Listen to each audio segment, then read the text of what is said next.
Dua gadis sedang mengerjai Andi. Salah satu gadis itu menarik gaunnya sedikit dan berkata pada Andi, "Jika kamu memperlihatkan punyamu, akan kuperlihatkan punyaku juga. Cepatlah." Andi terus melotot, dan tidak tahan godaan, langsung membuka celananya. Apa ini? Menghadapi ejekan dari gadis itu, Andi menjadi dendam, memakai kembali celananya dan langsung berlari. Saat sore hari, si gadis pulang dengan mengendarai sepeda. Dia merasa ada yang mengikutinya. Ketika menoleh ke belakang, Andi tiba-tiba berada di sana, dan menggunakan ranting untuk menjatuhkan gadis. Saat ini si gadis jatuh ke tanah dan tidak bisa bergerak. Andi mengangkat sepedanya, langsung melemparkan ke bawah jembatan. Melihat adegan ini, si gadis ketakutan. Dia memohon, tetapi dengan kejamnya Andi menendang dia ke bawah. Waktu berlalu, belasan tahun terlewati. Andi kecil sudah berubah dewasa. Sekarang seorang insinyur jaringan. Dikarenakan gemuk dan jelek, dia sering disakiti orang. Andi hanya berani dendam, tidak berani berkata-kata. Satu-satunya kesenangannya, yaitu saat pulang ke rumah, menonton siaran langsung di kamar gadis. Di sini, tidak ada yang tahu penampilan Andi. Dia bisa melepaskan keinginannya sepuasnya. Ternyata, pembawa acara di platform siaran langsung ini, yaitu beberapa wanita yang cantik. Platform ini akan menyiarkan kehidupan mereka 24 jam sehari. Terkadang, fans memberi banyak hadiah. Para gadis juga akan membuka baju. Ini juga memuaskan para pria dan bos perusahaan, bahkan membuat pria ini asal berfantasi. Hari itu, platform datang seorang pembawa acara baru.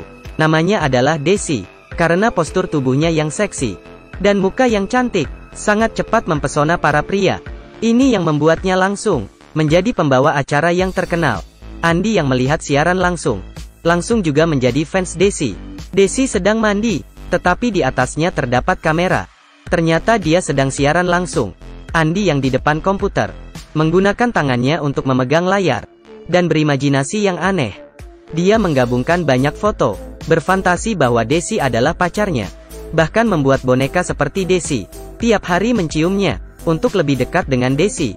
Dia memberi hadiah yang banyak, menjadi yang terutama. Ini membuatnya memiliki kesempatan interaksi langsung berdua bersama Desi. Tetapi Andi tidak menyuruhnya menampilkan sesuatu yang aneh, malah hanya menemaninya ngobrol. Dengan komunikasi lebih lanjut, Desi mengatakan Andi adalah lelaki yang baik. Andi salah paham, mengira Desi menyukainya, dan menjadi percaya diri, bahkan memberikan fotonya pada Desi. Melihat foto Andi, Desi terdiam. Walaupun tidak suka, tetapi karena hadiah yang diberikan sangat banyak, malah mengatakan dia ganteng, membuat Andi sangat senang. Tetapi keesokan harinya, saat Andi kerja, hanya melihat rekan kerja wanita saja, sudah dikatakan pelecehan, bahkan mengejeknya. Hal ini membuat Andi sangat marah. Wanita itu bahkan mengancamnya, mau memecatnya. Hal ini membuat Andi sangat marah.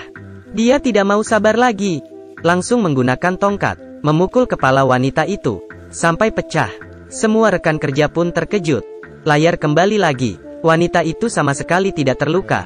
Ternyata tadi hanya hayalan. Andi yang pulang ke rumah, sangat tidak senang. Dia membuka komputer, masuk melihat kamar gadis-gadis itu.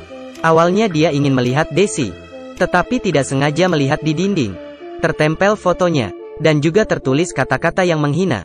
Ini sangat membuatnya sedih. Konsekuensinya juga parah. Dia mengambil pisau, menusuk ke boneka itu, dan masih belum puas. Andi menuju ke komputer lagi. Melalui teknologi jaringan, sangat cepat mengetahui alamat Desi. Ternyata Andi adalah hacker. Hatinya yang tersakiti membuatnya ingin membalas dendam. Dia memakai topeng, datang ke alamat rumah Desi. Dengan cepatnya, petugas keamanan langsung terkalahkan. Karyawan dan bos di ruang pemantauan juga bukan tandingannya. Semuanya terkalahkan. Para wanita di sana masih belum tahu Andi sudah tersakiti mereka dan berubah menjadi monster. Setelah masuk ke villa, dia ketemu gadis yang baru saja menyuntik obat terlarang, kemudian mencekiknya hingga mati. Setelah membunuh yang pertama, Andi mengeluarkan ponselnya dan mengecek keberadaan yang lain. Saat ini, penonton yang menonton siaran langsung juga melihat Andi. Seorang gadis pirang juga sedang siaran langsung. Wajahnya tergores dan kedua tangannya dipotong. Sepasang kekasih yang sedang siaran juga menjadi sasaran Andi. Andi langsung memukulnya hingga terjatuh. Kemudian menangkap wanita itu, memasukkan pisang plastik ke dalam mulutnya, menggunakan selotip untuk menutup hidung dan mulut wanita itu hingga mati tak bernafas. Kemudian gunakan gergaji besi, memenggal kepala pria. Adegan ini dilihat oleh salah satu wanita lagi. Dia langsung berlari, tetapi malah ditangkap oleh Andi dan melemparkannya ke bawah tangga. Saat itu, Andi melihat gadis yang sedang sauna. Dia langsung memutar suhu ke suhu tertinggi, kemudian menggunakan alat untuk memblokir pintu. Suhu semakin tinggi, gadis itu pun tidak dapat membuka pintunya. Terakhir mati karena kepanasan, dan salah satu pembawa acara ini baru saja selesai berenang, langsung dipukul oleh Andi. Adegan ini dilihat oleh Desi. Melalui siaran langsung dia baru tahu, semua orang sudah terbunuh. Dia langsung berlari keluar. Ketika dia berlari ke dinding villa, dan melihat dindingnya sangat tinggi, dia tidak sanggup melewati. Di saat itu juga, Andi muncul. Desi yang lolos dari serangan, melarikan diri lagi. Dia berlari ke ruang bawah tanah, dan membuka semua kabel siaran langsung. Tongkat biliar dipatahkan olehnya, dan dijadikan senjata. Kemudian mengambil kamera, menutup semua lampu. Di dalam kegelapan, dari fungsi malam kamera, dia ketemu Andi. Saat Andi mendekat, Desi menggunakan tongkat biliar, langsung menusuk Andi. Kemudian menggunakan kamera, dengan kuat memukul Andi beberapa kali, hingga Andi mati. Tetapi siaran langsung masih berlangsung. Adegan ini pun terlihat oleh penonton. Saya tidak akan menonton siaran langsung lagi. Melihat film ini, apakah kalian masih akan menonton siaran langsung tengah malam? Dan Andi ini membuat kalian teringat siapa?